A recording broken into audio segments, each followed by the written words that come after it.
तो last class में हमने इंट्रोडक्शन टू सीएसएस देखा था और कुछ प्रॉपर्टीज़ भी यूज़ की थी सीएसएस की, किस तरह से एचटीएमएल के अंदर हम जो है ना सीएसएस को अप्लाई कर सकते हैं, किस किस तरह, मतलब 3 टाइप हमने देखी थी, इंटरनल, एक्सटर्नल और इनलाइन सीएसएस। ठीक है, तो उसके अलावा भी काफ़ी चीज़ें देखी थी कि मल्टीपल टेक्स्ट को आप सेम स्टाइलिंग कैसे दे सकते हैं। एक आईडी एट्रीब्यूट देखा था जो कि सिलेक्टर्स भी है एक तरीके का।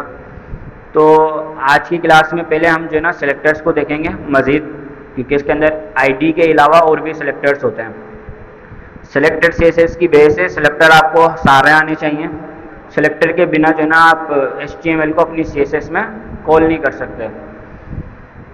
तो ये हमारा चैप्टर 10 था जो हमने लास्ट क्लास में देखा था, और इसके अंदर ये सारे ये मल्टीपल टेक्स्ट को अगर आपने सेम स्टाइलिंग देनी है, आवाज़ आप जो है ना बातें बंद करते हैं। यही बात मैंने अभी शुरू में समझाई है कि बातें नहीं करनी क्लास में। ठीक है, सेलेक्टर का स्ट्रक्चर देखा था, मल्टीपल सेलेक्टर्स को किस तरह से हम ये डिक्लेरेशन दे सकते हैं जिसके अंदर प्रॉपर्टी होती है और उसकी कोई ना कोई वैल्यू होती है। ठीक है, और अब इसमें नीचे आ जाते हैं सीएसएस सेलेक्टर्स, ये हमने स्किप किए थे लास्ट टाइम। तो सीएसएस सेलेक्टर्स, ये सारे सीएसएस सेलेक्टर्स होते हैं जो आपके सामने ये लिस्ट है। ठीक है, इसके अलावा और भी होते होंगे, वो हम देखते हैं कैसे। तो इसमें से हमने आईडी सेलेक्टर एक देखा था लास्ट क्लास में जो कि ये वाला है। उसका मैंने आपको कैसे बताया था, किसी को कोई रिवाइज करे, कोई बताया मुझे क्या बताया था आईडी सेलेक्टर के बारे में। आईडी सेलेक्टर कैसे यूज़ करते हैं टारगेट करने के लिए, उसका स्ट्रक्चर क्या होता है?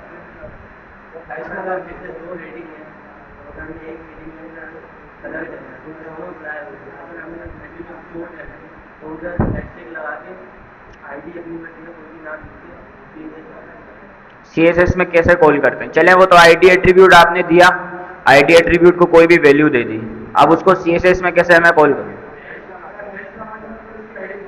ठीक है, सही है। तो ये था आईडी सेलेक्टर का।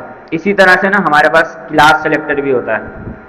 जिस तरह से आईडी सेलेक्टर होता है उसी तरह से हमारे पास क्लास सेलेक्टर भी होता है।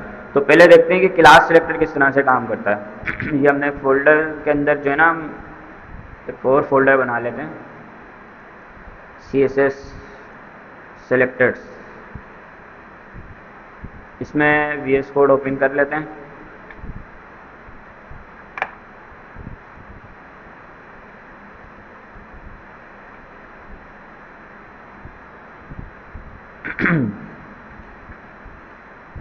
सबसे पहले कौन सी फाइल बनाते हैं?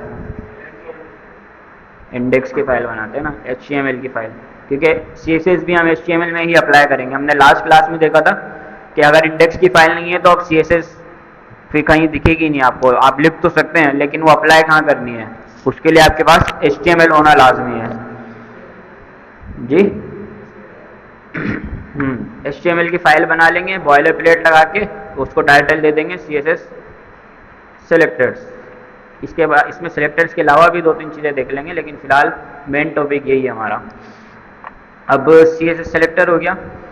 मैं बात कर रहा था क्लास सेलेक्टर की, कि क्लास सेलेक्टर को हम किस तरह से यूज़ करते हैं। ठीक है,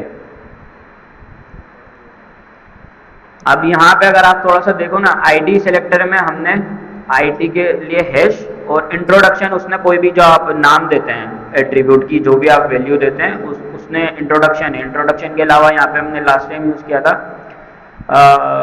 क्या बॉक्स 1 यूज़ की थी आईडी, तो आप बॉक्स 1 दे सकते हैं या कुछ भी नाम दे सकते हैं। तो सबसे पहले आईडी को कॉल करने के लिए हैश लगाते हैं, फिर आईडी का जो भी आईडी दी है वो लिखते हैं, और उसके बाद उसके हम ये ब्लॉक बनाते हैं।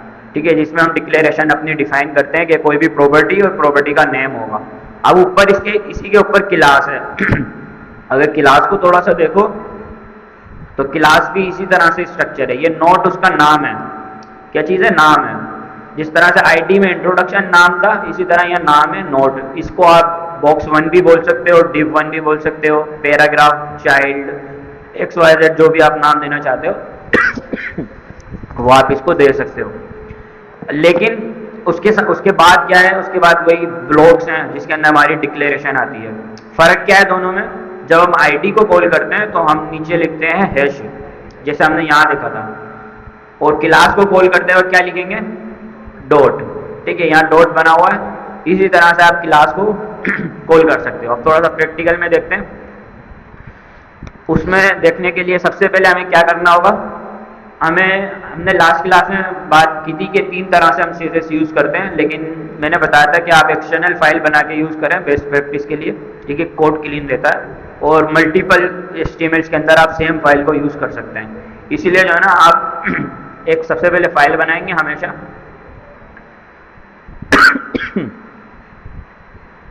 ठीक है, style.css की। अब इसके बाद मैंने यहाँ पे इसको लिंक करना है, तो लिंक करने का तरीका बताया था लास्ट क्लास में, किसी को याद है? जी बताएं। हेडर के अंदर हम लगाते हैं लिंक का टैग। लिंक का टैग लगा के उसके अंदर हम लिखते हैं अपना, सबसे पहले इसकी जो है ना रेल बताना होता है कि ये इसके अंदर स्टाइल शीट आएगी या कौन सी शीट आएगी। और उसके बाद दूसरी चीज़ जो आती है हमारी, वो आती है हमारी href। तो href के अंदर हम अपनी style.css का पाथ देते हैं, ठीक है।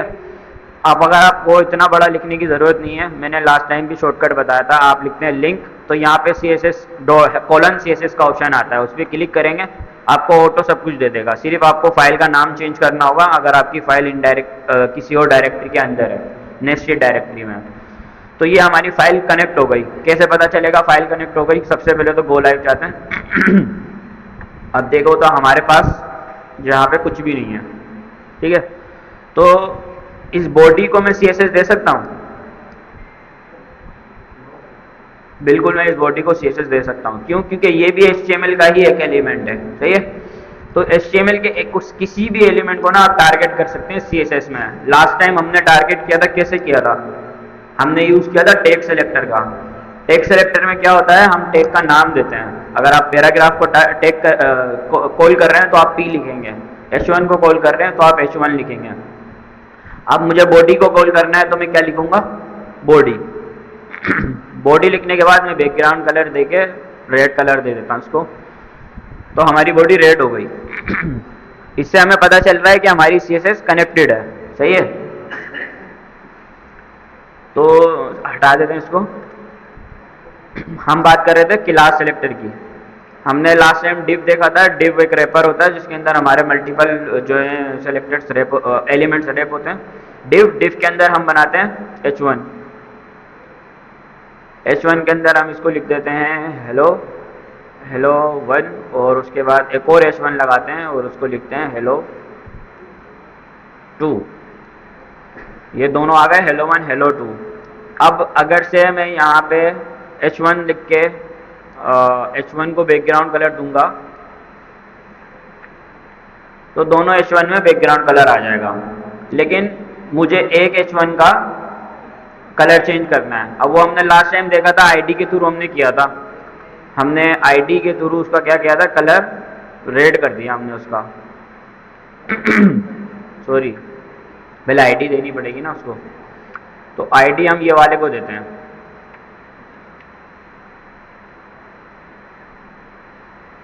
हेलो 1 मैंने इसके नाम से आईडी दे दी, और इसको मैं अगर यहाँ पे कॉल करूँ हेलो 1, तो अब हेलो 1 में ये आ गया। ये सारा मैगजीन है मैं आईडी का। आईडी सेलेक्टर इस तरह से काम करता है, यहाँ तक हमने लास्ट क्लास में देखा था। अब मैं आईडी के अलावा ना इसमें क्लास भी यूज़ कर सकता हूँ। उसके लिए मैं क्या करूँगा, मैं आईडी हटा के क्लास लिखूँगा। एट्रीब्यूट होता है क्लास भी, जिस तरह से आईडी होता है उसी तरह से क्लास भी एक एट्रीब्यूट होता है।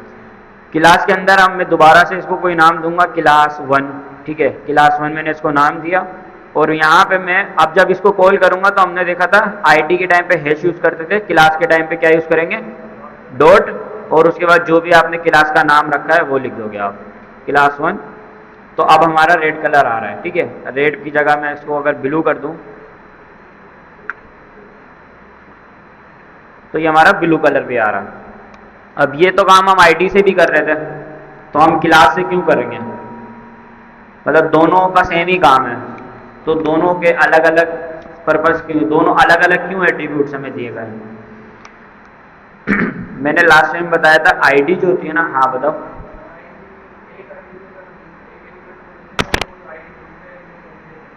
हाँ, मैंने लास्ट टाइम ये वाली बात आपको बताई थी कि आईडी जो है ना यूनिक होती है। आईडी अगर आप किसी एक एलिमेंट को देंगे तो वो आप दूसरे एलिमेंट को नहीं दे सकते। आईडी हमेशा हर एलिमेंट की अपनी स्पेसिफिक होती है, मल्टीपल एलिमेंट्स को सेम आईडी नहीं दी जाती। लेकिन आपने एक ही स्टाइलिंग मल्टीपल एलिमेंट्स में यूज़ करनी है। इसकी एक एग्जांपल देखते हैं। लेट सपोज कि मैं यहाँ पे एक और H1 बना देता हूँ, ठीक है, और उसमें हेलो 3 लिख देता हूँ। अब इसमें से ना मुझे दो के कलर को रेड करना है।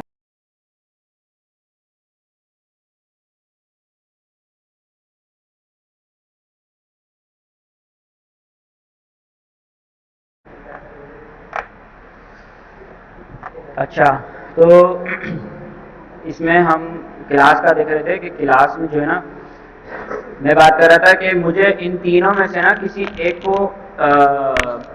किसी दो को जो है ना कलर देना है रेड। तो एक का तो हमने देखा था कि हम क्या करते हैं कि उसको आईडी असाइन करते हैं, तो हम उसको दे सकते हैं। अब आईडी अगर मैं इसको दूं, आईडी हेड H1 के नाम से मैंने इसको हेडिंग 1 के नाम से मैंने इसको आईडी दी है, ठीक है। अब इस आईडी को मैं CSS में कॉल कर रहा हूं अगर, तो हेडिंग 1 मैंने आईडी का नाम दिया और कलर दिया रेड। तो हमारे पास जो फर्स्ट वाला है, क्योंकि हमने फर्स्ट वाले को आईडी असाइन की थी, फर्स्ट वाले का कलर हमारा हो जाएगा रेड। उसके बाद अगर मैं यही आईडी दूसरे वाले को भी दे दूं, आईडी 2 को भी दे दूं, वैसे तो दूसरे वाले को भी मिल रही है, लेकिन ये करता है कॉन्फ्लिक्ट। कॉन्फ्लिक्ट ऐसे होता है कि फिर किसी भी एलिमेंट को ना आप यूनिक नहीं बना सकते, ठीक है। यूनिक का मतलब ये होता है कि स्पेसिफिक एक एलिमेंट को आप टारगेट नहीं कर सकते। इसीलिए जो है ना क्लास सेलेक्टर बनाया जाता है। क्लास सेलेक्टर का काम क्या होता है कि आप एक ही क्लास बनाओ जब आपको मल्टीपल एलिमेंट्स को सेम डिजाइनिंग देनी हो, तो क्लास उसमें बनाई जाती है। तो आईडी के थ्रू हम कर सकते हैं, लेकिन फिर यूनिक हमारी जो है ना एलिमेंट में नहीं रहता। वो उसको यूनिक बनाने के लिए हमें आईडी लाजमी देनी होती है, और आईडी हर किसी एलिमेंट की अलग होती है। क्योंकि मैं अभी ये H1 को टारगेट कर रहा हूँ, तो फिर H2 भी टारगेट हो रहा है, फिर वो यूनिकनेस हमारी रही नहीं। फिर क्या बात रह गई कि सिंपल जो हमारी पहले वाली चीज थी कि हम सब टेक्स्ट को कॉल कर रहे होते थे, उस तरह का एक बिहेवियर उसको मिल जाएगा। तो फिर यूनिक तो हमारे पास कुछ भी नहीं रहेगा। तो किसी भी एलिमेंट को यूनिकली CSS के अंदर कॉल करने के लिए हम आईडीज का यूज करते हैं। और अगर आपके पास मल्टीपल एलिमेंट्स को आपने सेम काम करना है, जैसे मैंने अभी दो को H1 और H2 दोनों H1 को रेड कलर देना है, उसके लिए मैं क्लास यूज करूंगा, ठीक है। मैं दोनों को सेम क्लास असाइन कर सकता हूँ। मैं कहता हूँ रेड कलर के नाम से मैंने क्लास बना ली, और यही क्लास मैंने CSS में डिफाइन कर दी।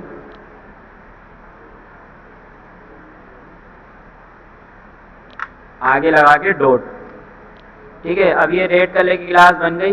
अब ये इस क्लास को मैं जिनको मुझे रेड कलर देना होगा ना, जिसको भी मुझे रेड कलर देना होगा, मैं कॉपी करके उसको सिर्फ ये क्लास पास करूंगा, उसको ऑटोमेटिक वो रेड कलर मिलता जाएगा, ठीक है।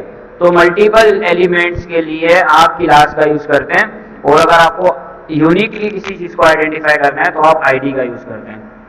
ये तो है हमारा आईडी और क्लास एलिमेंट्स, आईडी सेलेक्टर्स और क्लास सेलेक्टर्स, ठीक है। अच्छा, अभी इसके अलावा ऊपर से चलते हैं। उसके अलावा हमने टाइप सेलेक्टर्स देखे थे। टाइप सेलेक्टर्स वही कि आप उसको नाम से कॉल कर रहे होते हैं, जिस तरह से हमने लास्ट क्लास में भी देखा था। H1 को, H2 को, H3 को आप सेम कॉल करके। अच्छा, ये सीक्वेंस भी हम यूज कर सकते थे अभी के लिए, लेकिन इसमें वही इशू होता है कि जितने भी H1 होते हैं सबको रेड कलर मिल जाता। तो टाइप सेलेक्टर क्या होता है? टाइप सेलेक्टर बेसिकली आप उस सेलेक्टर के नाम को कॉल करके CSS में उसको कुछ ना कुछ डिजाइन दे रहे होते हैं। जैसे हमारे पास यहाँ डिव बना हुआ है, तो अगर मैं टाइप सेलेक्टर यूज करूंगा, मैं लिखूंगा डिव, तो ये मैंने टाइप सेलेक्टर यूज किया है, मैंने उसको उसके नाम से कॉल किया और उसको बैकग्राउंड कलर ब्लू दे दूंगा। तो अब हमारी डिव को कलर जो है ना ब्लू मिल जाएगा, ठीक है। ये हमारी डिव है। और ये उसके अंदर H1 के बैकग्राउंड आ रहे हैं, ठीक है। डिफ के अंदर है ना, क्योंकि आप अगर किसी इसको पेडिंग भी दे सकते हैं आप, फिर आपको जो है ना कलर पूरा ब्लू दिखेगा। पेडिंग 10 पिक्सल, पेडिंग हमने देखी थी लास्ट टाइम क्या होती है। तो ये पूरी डिफ में ब्लू बैकग्राउंड आ गया, ठीक है। अब इसके अलावा हमारे पास और कौन से सेलेक्टर्स होते हैं? सेलेक्टर्स में हमारे पास यूनिवर्सल सेलेक्टर होता है, ठीक है। यूनिवर्सल सेलेक्टर का मतलब है, यूनिवर्सल से किसी को कुछ क्लिक हो रहा है, क्या होता है? हाँ, यूनिवर्सल का मतलब है कि ऑल, जितने भी आपकी HTML में जो भी जितने भी एलिमेंट्स लिखे हुए हैं यहाँ पे फिलहाल, यूनिवर्सल का मतलब होता है सबको टारगेट करो एक साथ। ये काम हम करते हैं कि स्पेसिफिक चीज़ों के लिए करते हैं। हमारी वेबसाइट ब्राउज़र के अंदर कुछ जो ना बिल्ट इन थोड़ा सा स्पेस होता है, उसको ख़त्म करने के लिए करते हैं, या कोई भी ऐसी डिज़ाइनिंग जो हमें हर एलिमेंट पे चाहिए। फ़ॉन्ट्स, जैसे फ़ॉन्ट फैमिली है, अब अगर हम एक फ़ॉन्ट यूज़ करना चाह रहे हैं तो वो हम चाहते हैं कि सब टेक्स्ट पे आ जाए, ऐसा तो नहीं चाहते कि सिर्फ H1 पे आ जाए या H2 पे आ जाए। ऐसी चीज़ों के लिए हम यूनिवर्सल सेलेक्टर को यूज़ करते हैं। उसका तरीका क्या होता है, मैं यहाँ सबसे लास्ट में जो है ना, सबसे लास्ट में इसलिए लिख रहा हूँ क्योंकि सबसे लास्ट वाली CSS अप्लाई की जाती है। जो सबसे लास्ट में लाइन एग्जीक्यूट होती है वही हमारे एलिमेंट्स पे अप्लाई होती है। तो मैं यूनिवर्सल सेलेक्टर का तरीका क्या है, आपने ये स्टार का साइन लगाना होता है। स्टार जो हमारा शिफ्ट प्रेस ऐड दबाएंगे ना, तो उसके बाद अगर आप अब इसको ब्लॉक खोलेंगे, अब ये जो डिक्लेरेशन डिफाइन हो रही होगी वो सबके लिए डिफाइन हो रही होगी।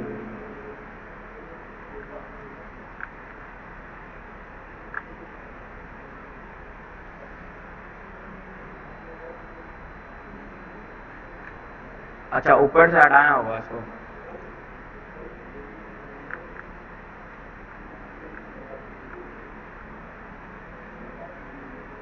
तो ये अब सबके ऊपर जो है ना इसको कलर मिल रहा है, सही है।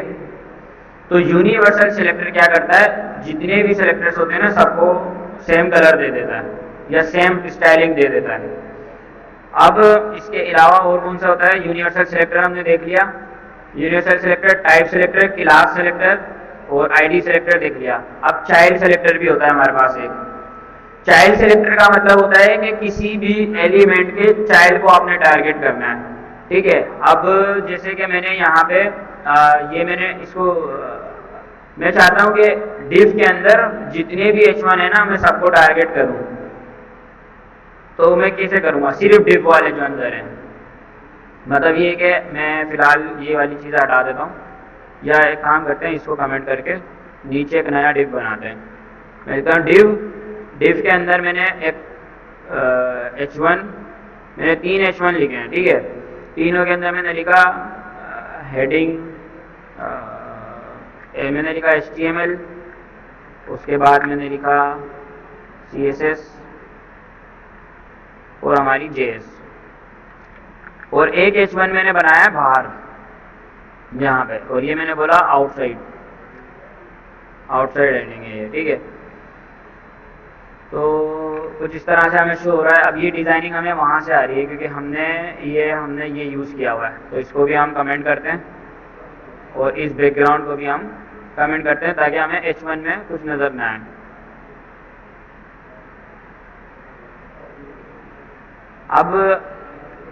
अब डिफ के अंदर जितने भी H1 है ना मुझे सिर्फ उनको कॉल करना है, सिर्फ डिफ के अंदर वाले H1 को। अगर मैं इस तरह से H1 लिख दूंगा यहाँ पे H1, और मैं उसको लिखूंगा कलर,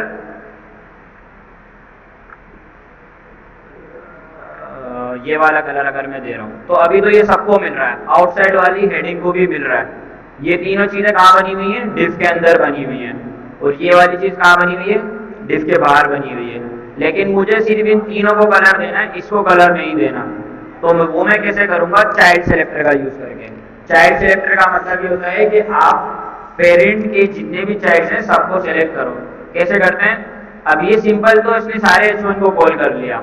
अगर मुझे इसी को सिर्फ डिफ के अंदर वाले को देना है तो मैं चाइल्ड सिलेक्टर का यूज़ करूँगा। डिक्लेरेशन हमारी हमेशा सेम ही रहती है ब्रैकेट के अंदर।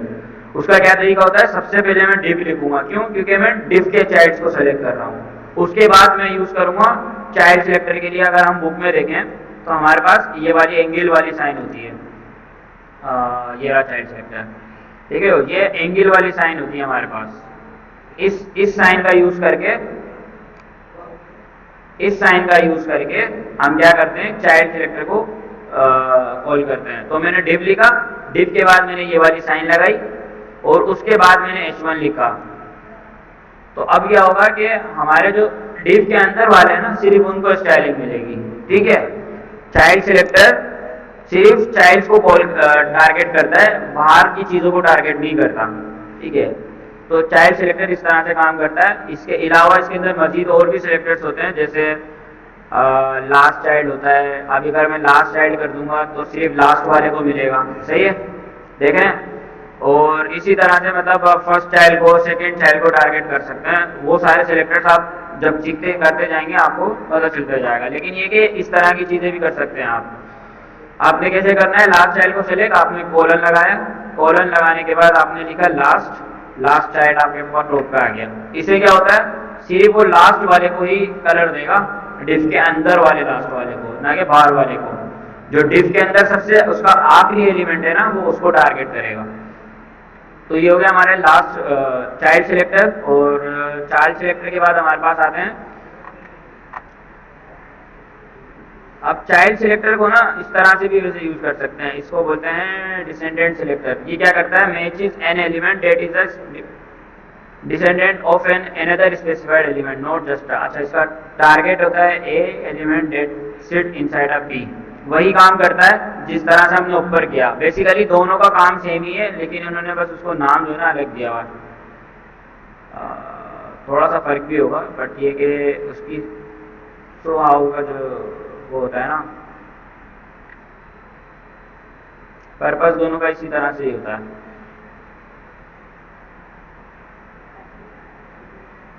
ठीक है, ये क्या करता है कि आप इसको h1 को इस तरह से कॉल कर रहे हैं ना, तो आप इसको इस तरह से भी कॉल कर सकते हैं। आप उसके बाद h1 भी लिख सकते हैं, तो वो तब भी जो है ना सबको इसी तरह से काम करेगा। या तो आप एंगल ब्रैकेट लगा के यूज करें या एंगल ब्रैकेट हटा के यूज करें। ये उन एलिमेंट्स को टारगेट करेगा जो ना उसके डिव के अंदर बैठे हुए थे। जिस तरह से बुक में लिखा हुआ है कि एंगल टेप जो है ना इनसाइड का पी बैठा हुआ है। ठीक है, अच्छा, अब इसके बाद हमारे पास आ जाता है h1 प्लस पी। ये क्या करता है, target the first P element after any h1। समझ रहे हैं, मतलब h1 के बाद जो भी सबसे पहले पैराग्राफ आएगा, बातें नहीं करें, मैंने बताया बातें नहीं करें, देखें, क्योंकि फिर मसला वही होगा। मैं नहीं चाह रहा कि हम जो है ना दूसरे तरीके से पढ़ रहे हैं। मैं चाह रहा हूँ हम सब एक अच्छे तरीके से पढ़ लें, हंसी मजाक वाले तरीके से पढ़ लें। अब अगर आप फिर इसी तरह से करेंगे तो फिर वो मुझे फिर जाहिर है बाहर भेजना पड़ेगा या फिर खड़ा करना पड़ेगा, वो वाली चीज़ें मैं नहीं चाह रहा हूँ। तो h1 प्लस पी क्या होता है, h1 के फौरन के बाद जो भी सबसे पहला पैराग्राफ आएगा वो उसको टारगेट करेगा। जैसे मैं अब पहले पैराग्राफ लिखता हूँ, यहाँ पे h1 के बाद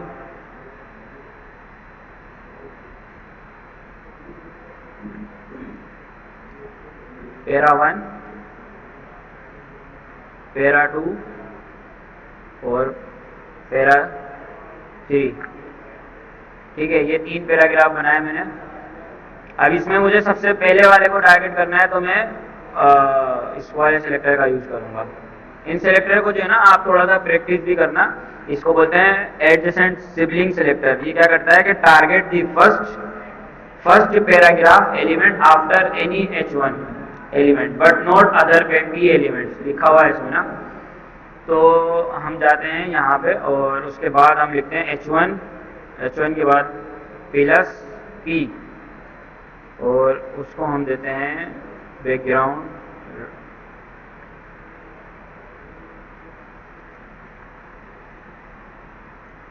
तो देखें, सिर्फ जो हेडिंग के बाद सबसे पहला पैराग्राफ आया है, सिर्फ उसको हमारा बैकग्राउंड कलर मिला है। क्यों? क्योंकि इस सिलेक्टर का काम यही होता है कि जो भी आप टैग लिख रहे हैं, मैंने यहाँ लिखा था h1 के बाद मैंने p लिखा था, तो हमारे पास यहाँ पे इसके अंदर तो कोई p है ही नहीं।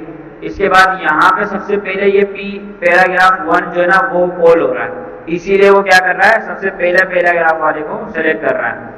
तो ये सिलेक्टर इस तरह से काम करता है। इसके बाद एक और है जेनेरिक सिबलिंग सिलेक्टर। ये क्या करता है, if you have 2 p element that are sibling of an a. Element, this rule would apply to both. ये भी इसी तरह से काम करेगा, लेकिन क्या करेगा, दो के लिए काम करेगा। ऊपर वाला एक के लिए काम कर रहा था, ये दो के लिए काम करता है।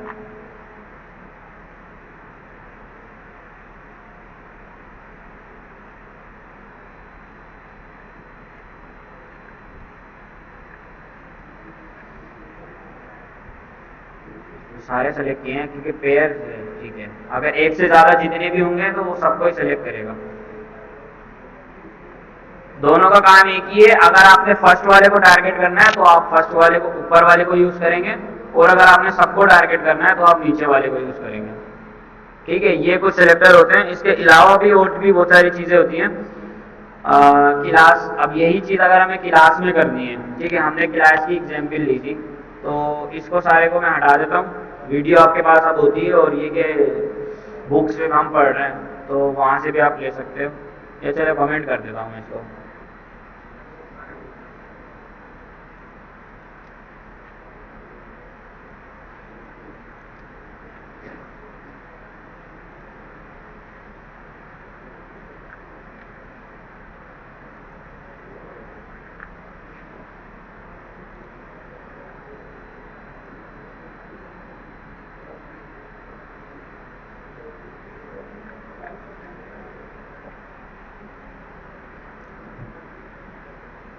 तो ये सारी चीज़ें कमेंट हो गई। अब थोड़ा सा इसकी प्रैक्टिस करते हैं। सेलेक्टर्स की इस तरह से होती है। इसके आगे क्या चीज़ें, वैसे रूल्स हैं। सीएसएस रूल्स हमने लास्ट टाइम देख लिए थे सारे, तो इसका हमें आइडिया है, ठीक है, रूल्स के क्या होते हैं सीएसएस के। क्या आप पहले सेलेक्टर लिखते हैं, उसके बाद उसकी ब्रैकेट लगा के डिक्लेरेशन लिखते हैं। डिक्लेरेशन में आप प्रॉपर्टी का नाम और प्रॉपर्टी की वैल्यू देते हैं। ये सब चीज़ हमने देख ली थी लास्ट क्लास में। अच्छा, इनहेरिटेड है, अब ये छोड़ देते हैं। ये वही चीज़ है कि बॉडी के अंदर पेज बना के उन्होंने यूज़ किया सबको। इसको देखते हैं थोड़ा सा। इसमें क्या होता है कि आपने क्लास बनाई पेज। अब पेज के आप डायरेक्ट भी इस तरह से भी यूज़ कर सकते हैं, या फिर ये बॉडी क्लोज करके उसके बाद यहाँ से पेज की क्लास भी शुरू कर सकते हैं। वही चीज़ें हम कर चुके हैं ये वाले काम ना, बस उन्होंने क्या किया है, क्लास बना के उसको कॉल किया है।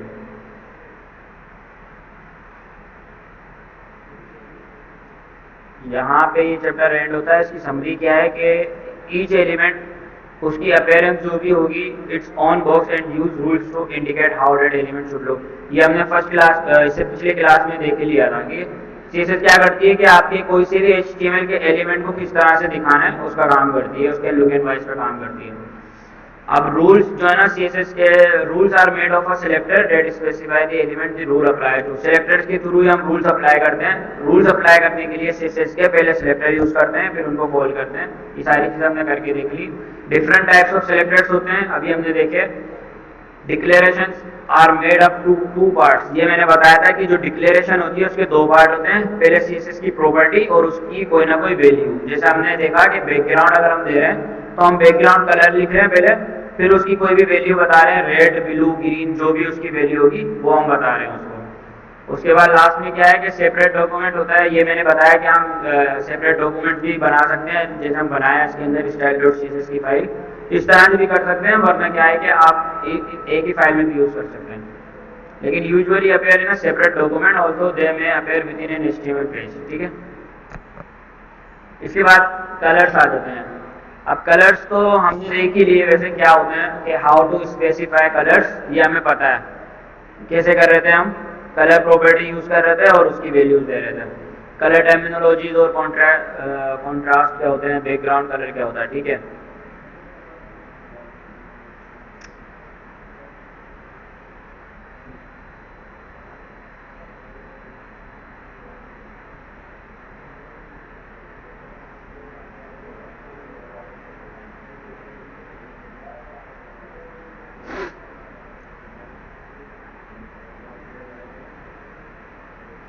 इसकी तरफ आते हैं थोड़ा ना, ये काम की चीज़ है वैसे, बट ये कि पहले क्या करते हैं, प्रैक्टिस करते हैं। लेट सपोज कि अब वो हमने एक हेडर देखा था, उसको बनाने की कोशिश करते हैं। जो ऊपर होता है ना हेडर, उसमें साइड पे लोगो होता है, फिर यहाँ पे कुछ लिंक्स होते हैं। ठीक है, तो HTML में ना एक और एट्रीब्यूट होता है, एक और एलिमेंट होता है जिसका नाम होता है हेडर। ये वाला हेड नहीं, हेडर एक अलग एलिमेंट होता है जो कि आपके क्या क्या करता है, आपकी वेबसाइट का हेडर बनाता है। आप लिखते हैं हेडर, अभी ऊपर वाली सारी चीजें बंद है, बातें नहीं करें, ऊपर वाली सारी चीजें बंद है, मैंने कमेंट किया हुआ है, आपने लिखा हेडर। अब ये हेडर क्या करता है, आपको एक जिस तरह से डिव है ना एक बॉक्स प्रोवाइड करता है, उसी तरह से हेडर भी एक बॉक्स प्रोवाइड करता है। जब आप वेबसाइट बनाते हैं ना, किसी भी वेबसाइट को बनाने के लिए उसके 4 एलिमेंट्स होते हैं। सबसे पहले हेडर होता है जो बिल्कुल टॉप पे होता है, जिसके अंदर हमारे लिंक्स होते हैं। उसके बाद एक फूटर होता है जो कि बिल्कुल नीचे होता है, उसमें आपने देखा होगा कंपनी के लोगो, डिटेल और कुछ लिंक्स लगे हुए होते हैं। और उसके बाद हमारे पास कंटेंट होता है जो कि बीच के अंदर कंटेंट होता है, उसमें आप साइड पे एक साइड बार बना सकते हैं और साइड पे कंटेंट बना सकते हैं। अगर मैं इसके लिए आपको कोई वेबसाइट दिखाऊं, वही हमारी वाली वेबसाइट, अब जैसे इसका ये जो है ना ऊपर, जिसके अंदर ये लोगो है और ये बटन है, ठीक है, ये लिंक है और ये मेन्यू आइकन लगा हुआ है, ये इसका कहलाता है हेडर वेबसाइट का। और ये जो नीचे आ रहा है ना, ये कहलाता है फूटर। फूटर के अंदर हमारे पास कुछ डिस्क्रिप्शन और ये सब चीज़ें होती हैं। इसके अलावा ये जो बीच की चीज़ें होती हैं उनको सेक्शंस बोलते हैं। तो इस तरह के ना बहुत सारे HTML में एलिमेंट्स हैं जो हम टाइम टू टाइम देखते जाएंगे। इन सब एलिमेंट्स का काम क्या होता है, बॉक्स बना के देना होता है आपको। उस बॉक्स के अंदर आप जो भी अंडर जो भी चीज़ें लिख रहे हैं ना वो आप कर रहे होते हैं। तो अब ये हेडर है, अभी हमें नज़र नहीं आएगा हमारे ब्राउज़र पे, ठीक है। अगर मैं इसको डिज़ाइन भी करूँ यहाँ से कॉल करके हेडर को, मैं अगर हेडर लिख के,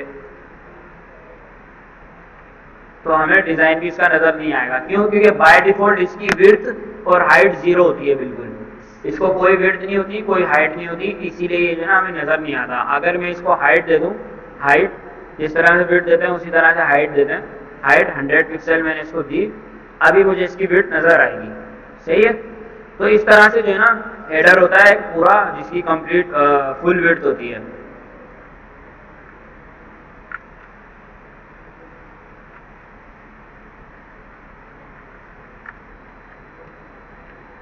ठीक है, ये समझ लें कि एक आपने हेडर बनाया जिसको आपने कुछ हाइट दी। अब इसकी हाइट को थोड़ा सा छोटा करते हैं।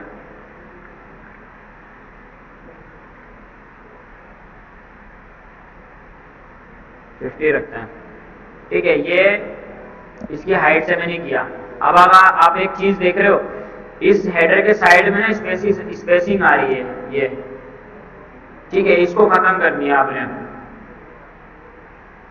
तो ये कैसे करेंगे, ये बाय डिफॉल्ट क्या है कि हर है ना एलिमेंट को HTML की जो मैंने बात की कि कोई ना डिफॉल्ट स्पेसिंग मिली हुई होती है, वो हमने ना खत्म करनी होती है। क्यों? क्योंकि फिर अब जब हम आगे अपनी चीज अप्लाई करते हैं ना तो वो एग्जैक्ट हमें रिजल्ट नहीं मिलता। फॉर सपोज अगर इन्होंने 10 की पेडिंग इनको दी हुई है ऑलरेडी, और मुझे भी 10 की पेडिंग किसी एलिमेंट में चाहिए, तो वो कितनी की हो जाएगी, 20 की हो जाएगी, लेकिन मुझे तो देनी थी 10 की पेडिंग। तो इसी तरह से ना मतलब हर एलिमेंट के अंदर कोई ना कोई स्पेसिंग, कोई ना कोई डिजाइनिंग बाय डिफॉल्ट मिली हुई होती है। तो हम क्या करते हैं, जब भी हम CSS लिखते हैं, CSS लिखने के लिए सबसे पहले टॉप पे ना हम यूनिवर्सल सेलेक्टर का यूज करते हैं। यूनिवर्सल सेलेक्टर का हम लगा के हम लिखते हैं ब्रैकेट, ब्रैकेट के बाद हम अंदर लिखते हैं पेडिंग 0। पेडिंग 0 से क्या होता है, उसकी जितनी भी पेडिंग होती है ना वो खत्म हो जाती है, थोड़ी सी स्पेस। और उसके बाद दूसरी चीज होती है मार्जिन। ये दोनों चीजें हमने पहली क्लास में देखी थी CSS के इंट्रोडक्शन के अंदर कि दोनों चीजें क्या होती हैं। आप देख रहे हो अगर आप, तो वो स्पेस चली गई है मेरे पास ब्राउजर में, साइड में वो स्पेस नहीं है। तो पेडिंग 0 मार्जिन 0 करने से क्या होता है, आपकी जो भी बाय डिफॉल्ट स्पेसिंग होती है, बाय डिफॉल्ट जो भी CSS की स्टाइलिंग होती है वो रिमूव हो जाती है आपकी। अब जो आप आगे यूज करेंगे वो बिल्कुल एग्जैक्ट जो भी आप पिक्सल देंगे उसी पिक्सल में आपको वो चीज मिलेगी। तो आपने कोशिश करनी है, इसको अपनी प्रैक्टिस में रखना है कि जब भी आप कोई वेबसाइट बना रहे हैं, कोई भी टेम्पलेट बना रहे हैं, तो आप सबसे पहले ये काम करें। इसके अलावा भी एक क्लास होती है जिसको बोलते हैं border box.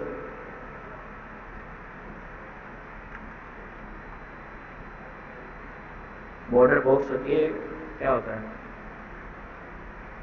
Box sizing. Box sizing property का नाम है, इसकी वैल्यू होती है बॉर्डर बॉक्स, ठीक है। ये आपने 3 क्लासें लिखनी होती हैं। अब इसका काम अभी आपको आगे चल के समझ आएगा कि क्या होता है, बट एक बेस्ट प्रैक्टिस है कि आप इन तीनों चीजों को लेके चलें। अब हमने एक हेडर बना लिया, हेडर के अंदर हमें चाहिए, इस साइड हमें कुछ लोगो लगाना है और इस साइड हमें लिंक लगानी है। वो कैसे करते हैं, सबसे पहले आप इसके अंदर आप अब मैं हेडर के अंदर हूँ, ठीक है। तो हेडर के अंदर मैं क्या करूँगा, हेडर हमारा कंप्लीट बॉक्स है यहाँ से लेके यहाँ तक, इसको मैं दूंगा डिव। डिव मैंने क्यों दिया, मैं डायरेक्ट इमेज भी दे सकता हूँ, इमेज भी मैं यहाँ लगा सकता हूँ क्योंकि इसी का लोगो इमेज होता है, इसी का लोगो नेम भी होता है। या इसको सिंपल रखते हैं, हम नाम रखते हैं, यहाँ पे हम लिखते हैं HD और लोगो हम कुछ इस तरह से बनाने की कोशिश करते हैं।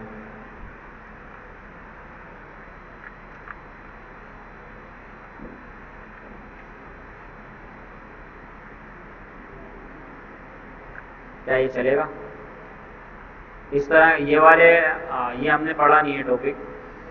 ये जो इस तरह की साइन होती है ना, वो हमें लगाने के लिए कुछ स्पेशल चीज़ें होती हैं, वो हमने HTML का चैप्टर 8 छोड़ा हुआ है, उसके अंदर पता चलेगा। फिलहाल सिंपल रखते हैं, इस तरह से रखते हैं। अब ये मुझे डेवलपर एक नाम नज़र आ रहा है, अब ये नाम नज़र आ रहा है, लेकिन इसके अगर देखें तो ये सेंटर नहीं है। अब इसको सेंटर करने के ना बहुत सारे तरीके हैं। फिलहाल हमने इतनी CSS पढ़ी नहीं है, तो हम बेसिक जितना हम कर सकते हैं उतना हम करेंगे इसको। तो सबसे तो पहले क्या होगा कि आप इस हेडर की जो अपने हाइट लगाई हुई है ना, उसको हटा दें, क्योंकि आप इसको जो है ना बाय डिफॉल्ट इसको जो हाइट मिलेगी वो इस एलिमेंट की हाइट मिल जाएगी, ठीक है। पहले ये नज़र नहीं आ रहा था क्योंकि इसके अंदर कोई कंटेंट नहीं था। अब इसके अंदर मैंने एक H3 रख दिया, तो जो भी H3 की हाइट होगी वो बाय डिफॉल्ट डिव को भी मिलेगी, क्योंकि डिव उसका पेरेंट एलिमेंट है। जब अंदर कोई चीज़ आएगी तो बाहर की चीज़ भी बढ़ेगी ना, इसी तरह से डिव भी बड़ा हो रहा है जब मैं इसके अंदर कुछ टैग लिख रहा हूँ। उसके बाद दूसरी चीज़ ये है कि आप इसको पैडिंग दे सकते हैं हाइट की जगह, आप इसको दें पैडिंग 10 पिक्सल, तो आपकी ये इस तरह से आपका थोड़ा सा ऊपर नीचे से इक्वल स्पेस उसको मिल गया। अब ये तो हो गया हमारा हेडर, और इसको हम क्लास दे सकते हैं क्योंकि हम इसको आगे चल के कॉल करेंगे, लेकिन पहले हम दूसरा काम करते हैं। अब हमें बनानी है लिंक्स बनानी है यहाँ पे इस तरफ। लिंक्स बनाने के लिए हमारे पास एक टैग होता है, जिस तरह से हेडर बनाने के लिए हेडर होता है ना, उसी तरह से एक टैग होता है नेव, ठीक है। नेव हम बनाते हैं। अब नेव के अंदर आपने बनानी है लिस्ट, क्योंकि हम क्या बना रहे हैं, लिंक्स बना रहे हैं। लिंक्स इस तरह से होती है, होम, अबाउट, कॉन्टेक्ट, इस तरह से एक लिस्ट होती है, ठीक है, अनऑर्डर लिस्ट होती है। तो अब उसको आप H1, H2, H1 को बार बार रिपीट करके भी लिख सकते हैं, लेकिन वही के वो तरीका गलत है, हमें सही तरीके से करना है। तो आप क्या करेंगे, लेट सपोज हम 4 लिंक्स बना रहे हैं, होम, अबाउट और कॉन्टेक्ट और ब्लॉग, ठीक है, ये 4 लिंक्स को हम बना रहे हैं। तो आप लिखेंगे UL के अंदर आप बना रहे हैं li मल्टीप्लाई 4। ये क्या करेगा, हमें UL के अंदर 4 li बना के देगा। ये शॉर्टकट होते हैं HTML के, इस तरह से काम करते हैं। मतलब आपको जब एक एलिमेंट के अंदर बनाना है कुछ एलिमेंट, तो आप ये वाला साइन लगा के, ये हमने देखा था चाइल्ड सेलेक्टर होता है, याद है ना, तो यहाँ पे भी वो चाइल्ड के लिए ही काम कर रहा है। जब आप UL एंगल लगाते हैं ना, तो उसके बाद आप जो भी उसको टैग बताएंगे ना, वही वो उसके अंदर क्रिएट कर देगा। मैंने A बताया तो उसने A को क्रिएट कर दिया। इसी तरह से मैंने इसको बोला li क्रिएट करो, ठीक है। अब li कितने क्रिएट करो वो भी मैं बता सकता हूँ, किस तरह से, मल्टीप्लाई का साइन लगा के। वैसे मल्टीप्लाई के लिए प्रोग्रामिंग में जो यूज होता है ना, वो क्रॉस वाला साइन यूज नहीं होता, स्टार वाला साइन यूज होता है। स्टार वाला साइन लगा के आप जब 4 लिखेंगे तो वो 4 एलिमेंट आपको दे देगा बना के। अगर आप 3 लिखेंगे, 2 लिखेंगे तो 2 एलिमेंट दे देगा बना के, ठीक है। तो आप 4 li बना लो, li बना लिए। अब लिंक्स बनाने के लिए हमें क्या चाहिए होता है, href चाहिए होता है, सही है, ये बात सबको पता है। तो हम क्या करेंगे, इसके अंदर href भी बना लेंगे। अब वही है, मैं सबका एक एक जाके लिखूं, या फिर मैं क्या करूंगा, दोबारा पीछे आके इसके अंदर मैं इसको बोलूंगा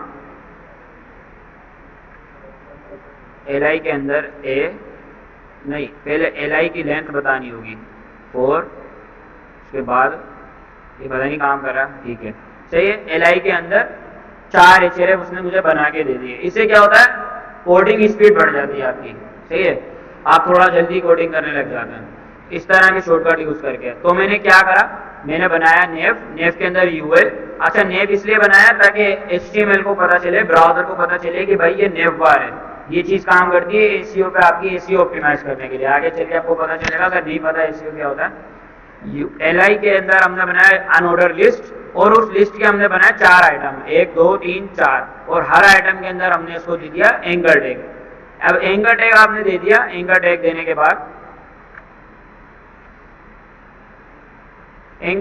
बाद आप एचएलएफ बताते हो। आपने बोला होम, होम के बाद आपने बोला अबाउट, अबाउट के बाद आपने बोला, इसको पहले आपने अबाउट नाम दे दिया, उसके बाद आपने उसको बोला ब्लॉग,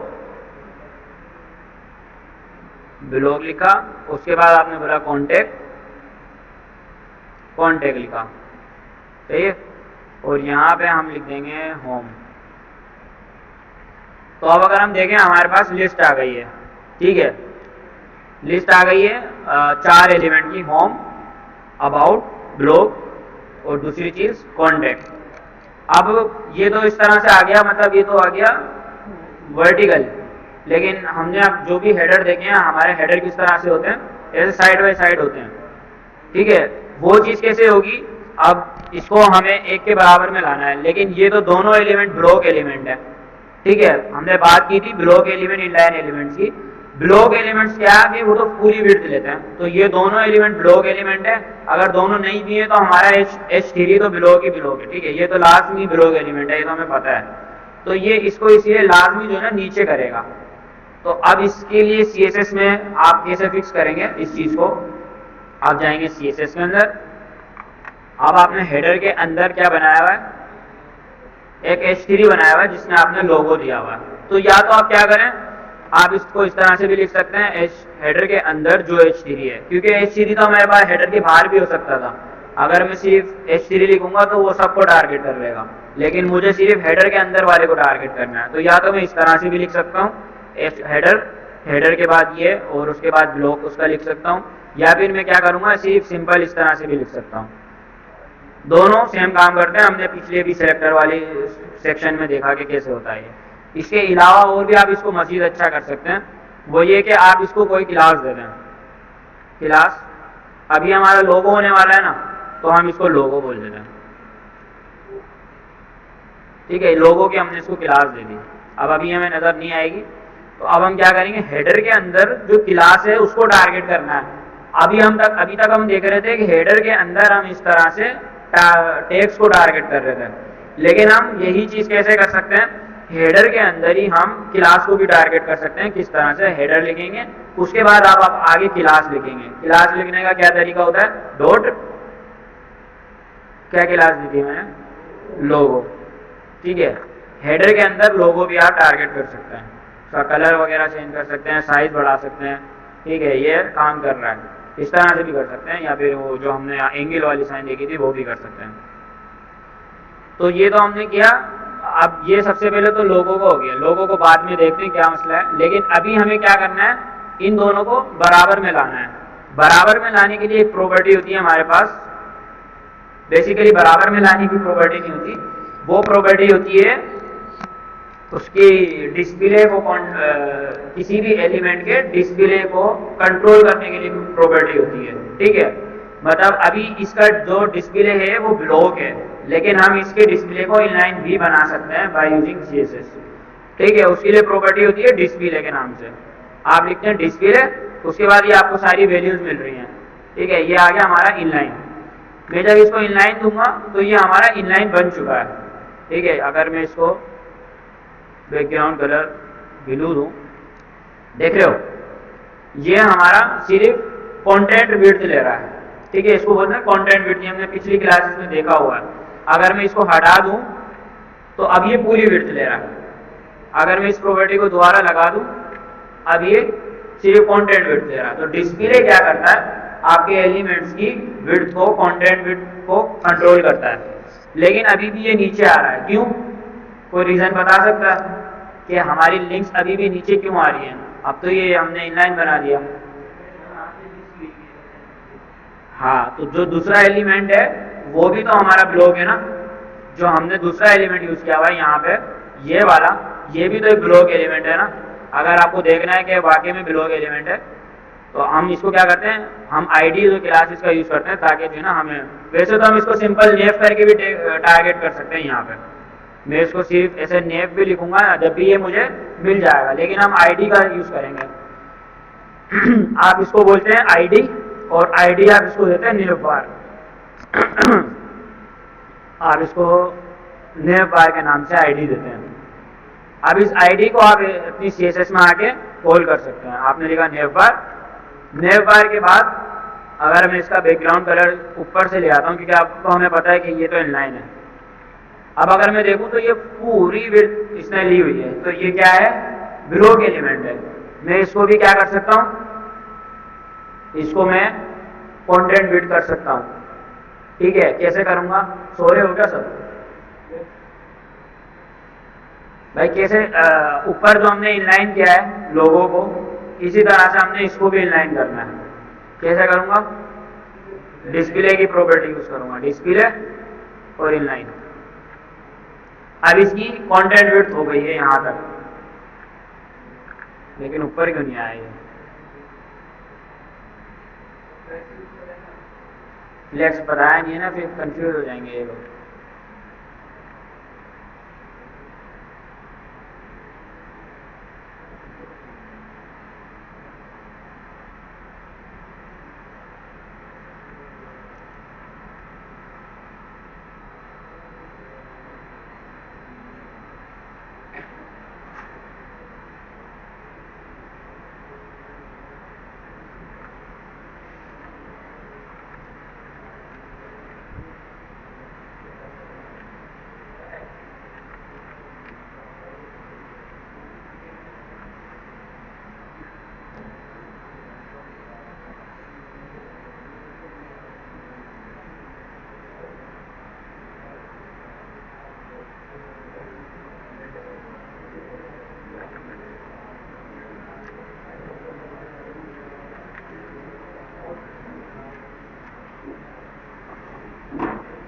ठीक है, तो कुछ इस तरह की भी इश्यूज आ सकते हैं आपके पास।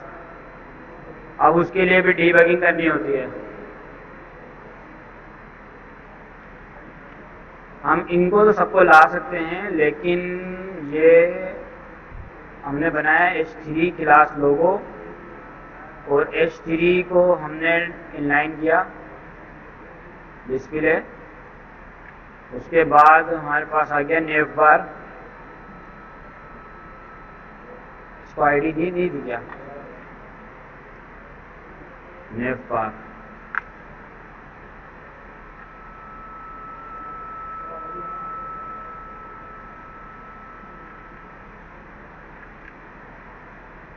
नेव बार के बाद हमारे पास आता है यूएल,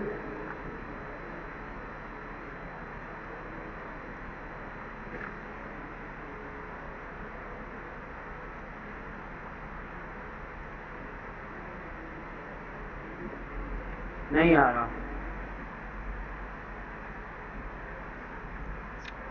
अच्छा, पहले तो ये कर सकते हैं कि जो लिस्ट के आइटम है ना, हम इनको बराबर बराबर में करें। अभी तो ये लिस्ट आइटम भी एक के बाद एक बन रहे हैं, क्योंकि हर एक एलआई जो होता है ना लिस्ट आइटम, वो भी अपने आप में बिलोंग होता है। तो आप सबसे पहले तो क्या करेंगे, इस एलआई को जी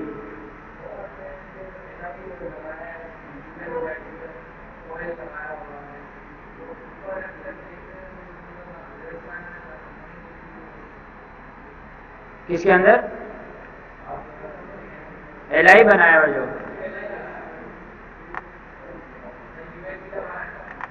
हाँ उसके अंदर मैंने डायरेक्ट कोई एलिमेंट यूज नहीं किया हुआ ना। अभी अगर मैं एंकर टैग हटा के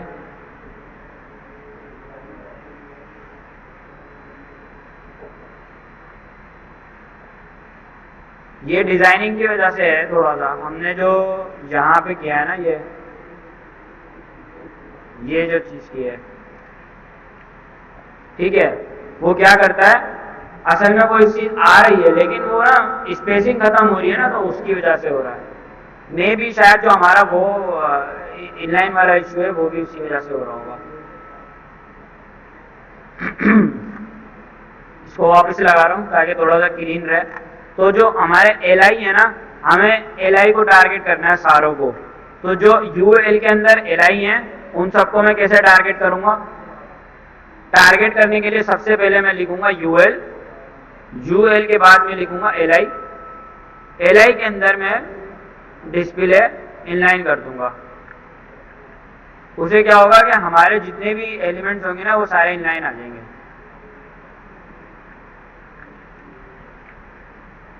समझ रहे हो? मैंने क्या करा, थोड़ा सा रिवाइज करते हैं। मैंने बनाया कि हेडर, स्ट्रक्चर को समझो HTML के पहले मैंने बनाया हेडर, हेडर बनाने के बाद मैंने उसमें बनाया एक H3 जो कि हमारा एज अ लोगो काम कर रहा है। अब हेडर के दो चाइल्ड हैं, हेडर के दो चाइल्ड हैं, एक हमारा हो गया ये पेरेंट हो गया हमारा, ये मुझे दोबारा कमेंट वमेंट नहीं करना चाह रहा मैं, लेकिन ये हो गया पेरेंट। पेरेंट के बाद एक हमारा ये चाइल्ड है, उसके बाद एक ये चाइल्ड है, ठीक है, ये दो हमारे पास हेडर के चाइल्ड है। अब जो इसका दूसरा चाइल्ड है ना वो भी अपने आप में पेरेंट है। वो किसका पेरेंट है? वो इस यूएल का पेरेंट है, और उसके बाद ये सारे इस यूएल के चाइल्ड हैं। तो बेसिकली इस तरह से हिरार्की बनती है। HTML का सिंटैक्स भी देखोगे तो पता चलेगा। पहले हेडर है, हेडर के अंदर ये दो एलिमेंट एक ही लाइन में है, तो मतलब ये दोनों इसके चाइल्ड हैं। फिर नेव बार के अंदर यूएल है, तो यूएल इसका चाइल्ड है, और उसके बाद एलआई है। ये सारी चीजें आपको पता है, ठीक है। अब हमने स्टाइलिंग में क्या करा, हमने सबसे पहले हेडर को कॉल किया, हेडर को कॉल करने के लिए हमने उसको बैकग्राउंड कलर दिया और उसको थोड़ी सी पेडिंग दे दी ताकि कुछ स्पेसिंग आ जाए अंदर।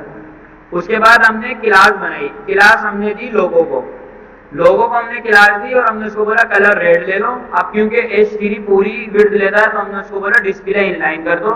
इनलाइन से क्या होता है कि वो कंटेंट विड्थ लेता है इस तरह से, ठीक है। ये इतनी जितनी इसकी विड्थ होगी उतनी ही लेगा, पूरी विड्थ नहीं लेगा। उसके बाद हमने सेम चीज हमने इसको बोली नेव बार को। अब नेव बार को जो हमने यूज किया वो किया आईडी के थ्रू टारगेट किया हमने। ये एलिमेंट है नेव, लेकिन इसकी आईडी क्या नाम है? नेव बार। तो हमने CSS के अंदर नेव बार लिख के उसकी डिस्प्ले को इनलाइन कर दिया, सही है। उसे क्या होगा कि ये भी कंटेंट विड्थ ले लेगा। अब जब दोनों कंटेंट विड्थ ले लेंगे तो दोनों एक बराबर में आ जाएंगे।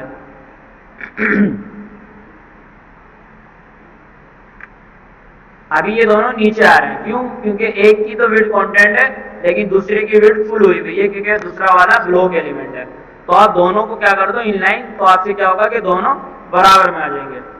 उसके बाद आपने लिखा यूएल। अब यूएल भी एक ब्लॉक एलिमेंट है तो आपने उसको भी इनलाइन किया। इनलाइन करने के बाद अब ये यूएल के अंदर अगर हम स्ट्रक्चर देखें तो यूएल अपने अंदर एक चाइल्ड कंटेंट करता है बहुत सारे, ठीक है। ये यूएल है, यूएल के अंदर ये सारे एलिमेंट्स हैं। अब इसका जो हर एलिमेंट है ना वो एलआई क्या होता है? ब्लॉक एलिमेंट होता है। तो हर एलिमेंट क्या मांगता है? पूरी विड्थ मांगता है। तो आपने इनको साइड बाय साइड लाने के लिए पहले इसको भी जो है ना इनलाइन करना पड़ेगा। जब आप एलआई को इनलाइन करेंगे तो वो क्या होगा? एक दूसरे के साथ आ जाएंगे। इस तरह से अगर आप ये देख रहे हैं मैंने एलआई को किया हुआ है यूएल के अंदर में, इसका मतलब होता है कि यूएल के अंदर जो एलआई है उन सबका डिस्प्ले इनलाइन कर दो ताकि वो एक बराबर में आ जाए। अब ये हमारे पास इस तरह से नजर आ रहा है। अब मजीद हम इसमें क्या कर सकते हैं, जो हमारी नेव बार है ये वाली एक क्लास होती है फ्लोट।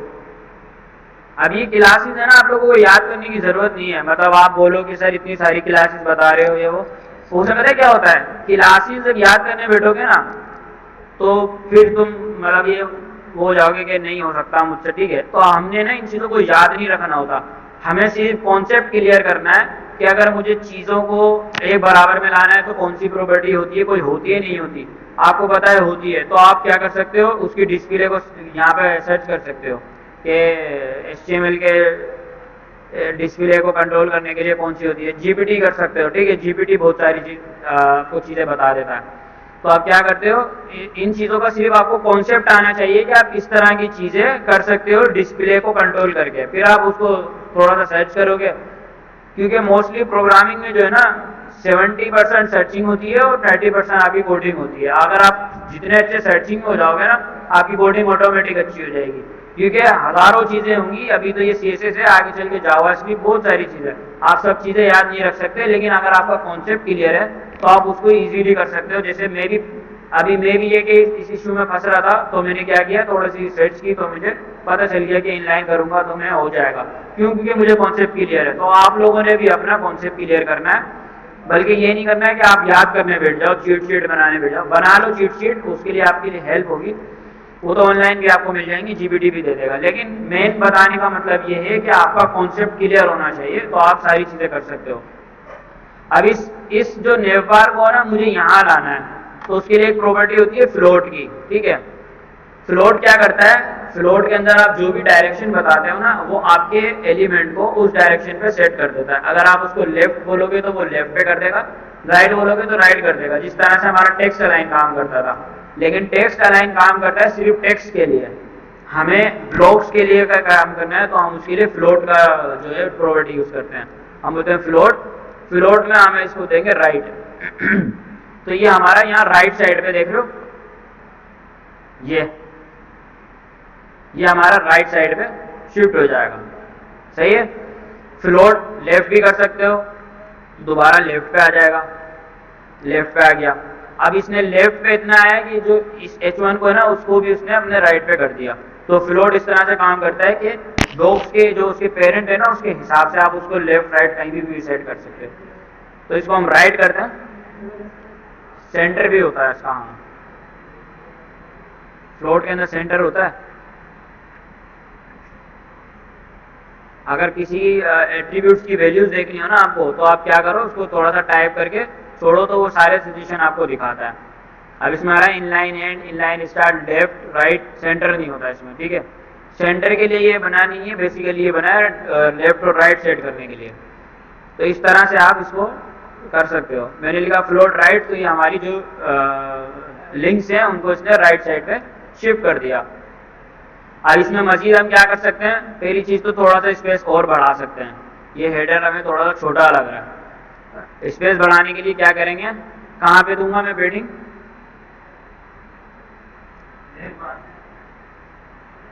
नेफ बार में दूंगा तो वो इसको मिलेगी। मैं चाह रहा हूँ इस ये जो साइड के स्पेसिस है ना वो बढ़ जाए, ये जो साइड के स्पेसिस हैं ऊपर नीचे है, यहाँ पे स्पेस आ जाए।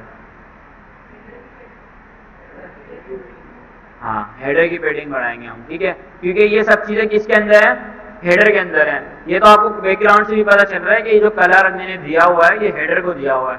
तो मैं हेडर की पैडिंग बढ़ाऊंगा तो वो सब जगह पे उसको स्पेस बढ़ेगी। मैं लिखूंगा 20 पिक्सल, तो अब हमारा हेडर थोड़ा सा बड़ा हो गया। अब उसके बाद मैं इन लिंक्स को जो है ना, इनके बीच में भी पैडिंग बढ़ा सकता हूँ। वो मैं कैसे करूँगा, मैंने इसको एक स्ट्रक्चर बताया हुआ है LI, मैं LI को टारगेट करूंगा क्योंकि मुझे LI के अंदर पैडिंग देनी है। मैं लिखूंगा, ये मैंने ऑलरेडी टारगेट करा हुआ है UL के अंदर जितने भी LI हैं उनको, और उसमें मैंने लिखा हुआ पैडिंग, पैडिंग मैंने दी इसको 10 पिक्सल। अब ये थोड़े से दूर हो गए, लेकिन आपने देखा कि ये साइड बाय साइड के साथ साथ ऊपर नीचे से भी इसने पैडिंग ली है, क्योंकि हम जब पैडिंग इस तरह से लिखते हैं तो वो क्या करता है, चारों तरफ से उसको पैडिंग देता है। लेकिन हमें चारों तरफ से पैडिंग नहीं चाहिए, क्योंकि ऑलरेडी हमारे पास ना ऊपर नीचे से स्पेस है, हमें सिर्फ इनके बीच में स्पेस चाहिए। तो उसके लिए हम 2-3 क्लासें कर सकते हैं। हम ये कर सकते हैं कि पैडिंग लेफ्ट लिखेंगे 10 पिक्सल, और उसके बाद अब ये क्या होगा, सिर्फ लेफ्ट साइड पे पैडिंग बढ़ जाएगी, काम हो गया। लेकिन सिर्फ लेफ्ट साइड पे पैडिंग करके इक्वली नहीं हुई, उसी तरह से पैडिंग राइट भी कर सकते हैं। अब क्या होगा, दोनों साइड से इसको इक्वल स्पेस मिल जाएगी। इसका शॉर्टकट कैसे था हमने देखा था, या तो आप ये यूज करें दोनों लाइन है, या फिर आप सिंपल क्या कर सकते हैं, आप लिखें पैडिंग। अब ये दो चीजें लेता है, जो पहली वैल्यू होती है ना वो ऊपर नीचे से होती है, पैडिंग जो हो रही है वो इनके ऊपर और नीचे से मिलेगी। हम फिलहाल ऊपर नीचे से नहीं देना चाह रहे, तो हम इसको बोलेंगे 0 पिक्सल। उसके बाद हम आगे लिखेंगे 10 पिक्सल।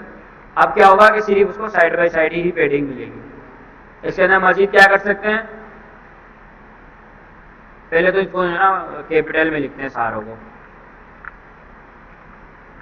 अच्छा यहाँ पे मैंने इनका टैग नहीं बनाया, होम होम अबाउट, ये ऑलरेडी कैपिटल में है, ब्लॉक कॉन्टेक्ट। अब इसको मजीद क्या कर सकते हैं, ये अंडरलाइन अगर आपने रखनी है आप रखें, वरना इस अंडरलाइन को भी रिमूव कर सकते हैं आप। कैसे करेंगे, अंडरलाइन किस टैग से आती है, एंकर टैग से आती है। एंकर टैग लिंक बनाते जब भी हम, तो एक आपने अंडरलाइन दे देता है। उस अंडरलाइन को अब ये देखिए हमने यहाँ पे एंकर टैग यूज किया हुआ है, इसकी वजह से ना उसको हर एलिमेंट को अंडरलाइन मिल रही है। इस अंडरलाइन को रिमूव करने के लिए हम क्या करते हैं, अब हमें पता है कि जितने भी एंकर टैग हैं वो सब li के अंदर है। तो या तो मैं डायरेक्ट ए को भी कॉल कर सकता हूँ, क्योंकि फिलहाल तो हमारे पास वेबसाइट में एक ही जगह एंकर टैग यूज हो रहा है, लिस्ट के अंदर। लेकिन अगर मेरे पास कहीं और भी यूज हो रहा होता तो फिर ये मेरे लिए मसला होता।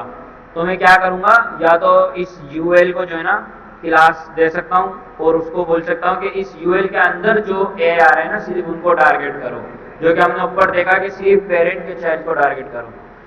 तो अब इसको आप क्लास देंगे, नेव लिस्ट के नाम से मैंने क्लास रख दी। ठीक है, मैंने इसको बोला कि अब सबसे पहले क्या करो, नेव लिस्ट को कॉल करो। ये सब मैं क्यों कर रहा हूँ, क्लासेस आईडी क्यों कर रहा हूँ, प्रैक्टिस के लिए कर रहा हूँ। अब जो अगला असाइनमेंट मिलेगा ना आपको, उसमें आपने सारे सिलेक्टर यूज करने हैं, क्लास भी, आईडी भी, और टैग सिलेक्टर जो हमने देखा टाइप सिलेक्टर वो भी, ये सब चीजें यूज करनी है ताकि आपकी प्रैक्टिस बने। आपने लिखा नेव लिस्ट से क्या होगा, वो हमारे यूएल को टारगेट कर लेगा, इस यूएल को टारगेट कर लेगा। इस यूएल को टारगेट करने के बाद आप उसके अंदर बोलेंगे li, क्योंकि यूएल के अंदर हमेशा क्या होता है, li होता है। इस नेव लिस्ट के अंदर हमारे पास li होता है, पहले li हो गया, li के अंदर एंकर टैग होता है। तो आप नेस्टेड भी जा सकते हैं। आप क्या करेंगे, पहले आप यूएल से अंदर li में आएंगे, li के बाद आप अंदर आएंगे a में।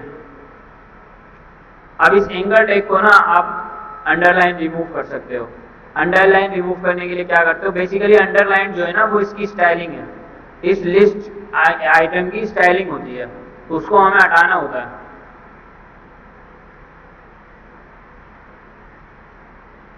कौन सी क्लास होती है इसके लिए, लिस्ट स्टाइल। अब ये देखो, अब मुझे पता है इस तरह से काम कर सकते हैं, लेकिन प्रॉपर्टी याद नहीं है, तो मैं क्या करूंगा, चैट जीपीटी का इस्तेमाल करूंगा। आप भी कर सकते हो। कॉन्सेप्ट क्लियर हो तो आपको सारी चीजें आनी चाहिए।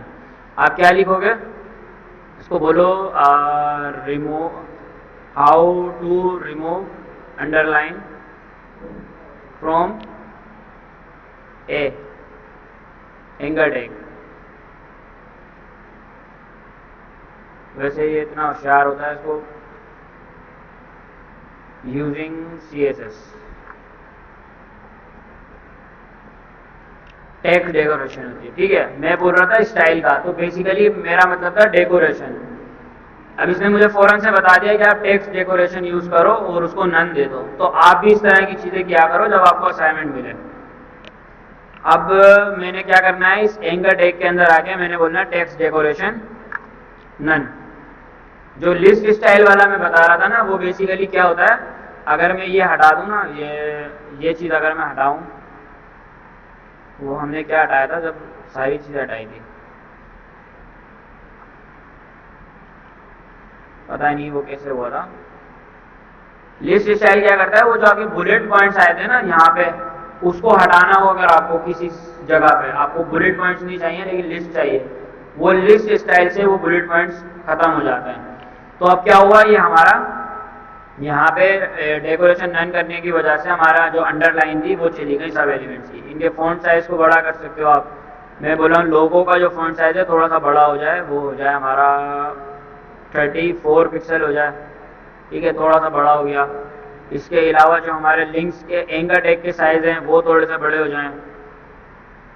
आप बोल सकते हो 20 पिक्सल। ठीक है, इस तरह की चीज़ें आप कर सकते हो इसके अंदर।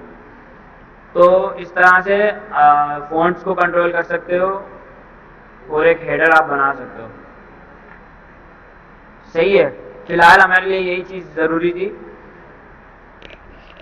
हेडर बनाना। और इसके अंदर मैंने क्या करा है, सारे सिलेक्टर्स को यूज़ किया है। मैंने आईडी को यूज़ किया है, मैंने डॉट को, क्लास को यूज़ किया है। इसके अलावा मैंने टाइप सिलेक्टर को भी यूज़ किया है, चाइल्ड सिलेक्टर को मैंने इसके अंदर यूज़ किया है। तो ये सारी चीज़ें आप कर सकते हो। आप बोल रहे हो कि लास्ट वाला जो है ना उसको सिर्फ अंडरलाइन आए और बाकी सबको नहीं आए, तो आप क्या कर सकते हो, आप बोलोगे dot naive list li a last child को सेलेक्ट करके टेक डेकोरेशन को दोबारा से, टेक डेकोरेशन की प्रॉपर्टी होती है डॉटेड लाइन रो टेस्ट,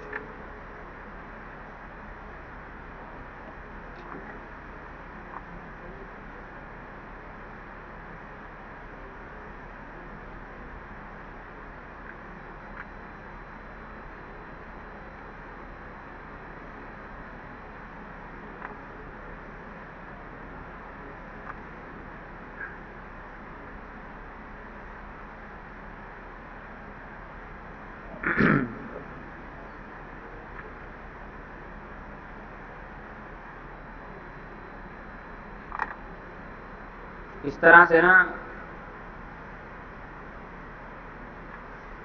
कोड भी दे सकते हो, ये आपका कोड रिव्यू करके आपको उसमें क्या मिस्टेक है वो भी बताता है। सही है। I see what happened, troubleshoot your CSS, dash is not valid, if you are trying to apply dash underline you must use text decoration style।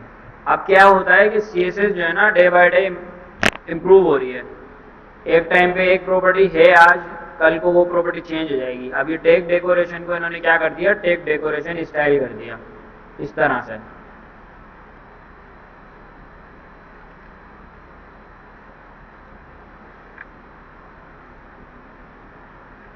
और क्या बताया था इसने इसके साथ,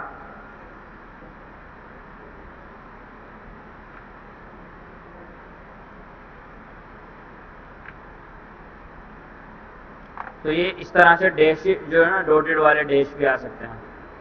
तो ये क्या करोगे आप, चैट जीपीटी का यूज करके इन चीज़ों को सीखोगे, कवर करोगे। हेडर मैंने बनाना सिखा दिया, मस्जिद आगे आप बनाओगे, एक दो सेक्शन और बनाओगे, इमेज इधर कुछ टेक्स्ट लिख दोगे, इधर इमेज बनाओगे। असाइनमेंट मैं आपको देता हूँ घर जाके क्या बनाना है। तो यहाँ पे कोई आप टेक्स्ट लिख सकते हो, इमेज बना सकते हो, लास्ट में फूटर बना सकते हो। ठीक है, फूटर आप खुद बना सकते हो। अब जिस तरह से हेडर बनाया ना उसी तरह से फूटर बनाना है आपने। नेविगेशन बनानी है, हाँ नेविगेशन बार भी बना सकते हो। पूरी वेबसाइट बनाओगे तो सब चीज़ें बनाओगे ना, उसमें हेडर भी बनाओगे, फूटर भी बनाओगे। अब ये कि छोटा सा कोई टेम्पलेट मैं आपको शेयर करूंगा या पोर्टल पे अप्लाई अपलोड करूंगा, वहाँ से उसको जो है ना आपने कॉपी करना है और उसके बाद उसको आपने बनाने की कोशिश करनी है, डिज़ाइनिंग करने की कोशिश करनी है। अच्छा, जब भी इस तरह का असाइनमेंट मिले ना तो डिज़ाइनिंग आपके ऊपर डिपेंड करती है कि आप कौन से कलर यूज़ कर रहे हो, कौन से बैकग्राउंड यूज़ कर रहे हो, कौन से फॉन्ट यूज़ कर रहे हो। अपने हिसाब से यूज़ करो, मुझे मैसेज नहीं करना बार बार कि सर कौन सा कलर लगाना है, कौन सी थीम लगानी है। वो आप खुद जो है ना अपने आप से करने की कोशिश करो। सही है। डिज़ाइनिंग क्योंकि हमारी सबकी क्रिएटिविटी अलग है, हम अपने हिसाब से डिज़ाइनिंग करेंगे, अपने हिसाब से सोचेंगे। तो इस चीज़ पे कोई बाउंडिंग नहीं है कि आपने एक ही स्पेसिफिक ही कलर। हाँ, जब आपको पिक्सल परफेक्ट का बोला जाएगा ना, पिक्सल परफेक्ट मतलब ये कि पिक्सल परफेक्ट और फिग्मा आपको दिया जाए या कोई आपको इमेज दी जाए, उसके हिसाब से फिर आपको कलर पिक करने होंगे। ठीक है, अगर मैंने कोई स्क्रीनशॉट आपको भेज दिया तो आप उसी स्क्रीनशॉट में बॉडी ब्लैक है तो आप बॉडी के लिए ब्लैक कलर यूज़ करोगे, किसी बॉक्स का कलर वाइट है उसके लिए आप वाइट कलर यूज़ करोगे। इस तरह की चीज़ें कर सकते हो। ठीक है क्लास, और इसके अलावा किसी का सवाल है तो पूछे। बाकी इसके अंदर आगे नेक्स्ट चैप्टर जो है ना कलर्स के ऊपर है, ये थोड़ा डिटेल में पढ़ेंगे नेक्स्ट क्लास में। वैसे कलर का मैं थोड़ा सा बता देता हूँ ये क्या कहना चाह रहे हैं। बेसिकली कलर्स जो हम देते हैं ना वो तीन तरह से हम दे सकते हैं। कलर देने के तीन तरीके होते हैं। RGB कलर देते हैं, हेक्स कोड भी देते हैं और कलर का नाम भी देते हैं। अभी तक जितने भी हमने कलर्स यहाँ पे दिए हैं ना यूजिंग ये यूज़ किए हैं, ये हमने नाम से इसको यूज़ किया है। इसकी जगह पे जो है ना हम RGB भी दे सकते हैं, हेक्स कोड भी दे सकते हैं। ये हमारा ये हेक्स कोड कहलाता है।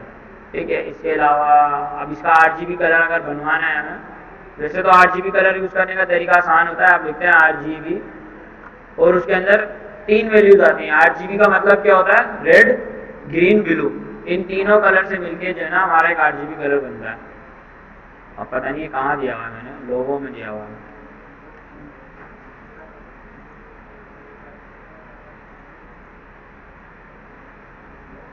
तो एक इस तरह से कलर दे सकते हैं, एक हेक्स की तरह से भी इसको कलर दे सकते हैं। ये तो वो वही चीज़ बताएं, इतनी कोई बड़ी चीज़ है नहीं है। हेक्स, आरजीबी वैल्यू और कलर नेम, ये 3 चीज़ें आप यूज़ कर सकते हैं कलर देने के लिए। बस बैकग्राउंड कलर देने के लिए भी आप इन तीनों चीज़ों को यूज़ कर सकते हैं। इन्होंने यहाँ पे आरजीबी यूज़ किया हुआ है, यहाँ पे कलर का नाम यूज़ किया हुआ है और यहाँ पे इन्होंने हेक्स कोड यूज़ किया हुआ है। अभी कलर थ्योरी है, पढ़ते हैं अगली क्लास में, ठीक है। किसी का कोई सवाल है तो पूछना। हाँ, फूटर का आप बोल रहे हो। देखो जिस तरह से हमने हेडर बनाया ना, कहाँ बनाया है ये, उसी तरह से ना फूटर भी बना सकते हैं हम।